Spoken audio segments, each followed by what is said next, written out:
Kung nakikita nyo, ito pala ay Magic Wiwi. Gold to silver. Tapos yung mga kalawang, tinatanggal niya. Ito, sample. Ito yung gold bolts.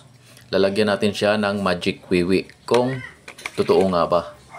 Pero yan yung mga tsapa na yan is nilagyan ko na yan. Natanggal nga yung mga kalawang. So, ayan, patakan lang natin ng konti. Ayan, konting babad-babad lang.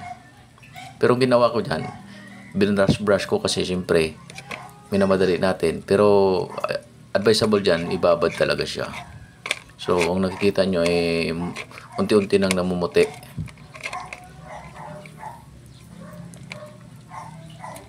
Lagyan natin ulit para epektibo talaga ang Magic Wiwi na tinatawag. So, ayan na nga. Pumuti na. Ayan o.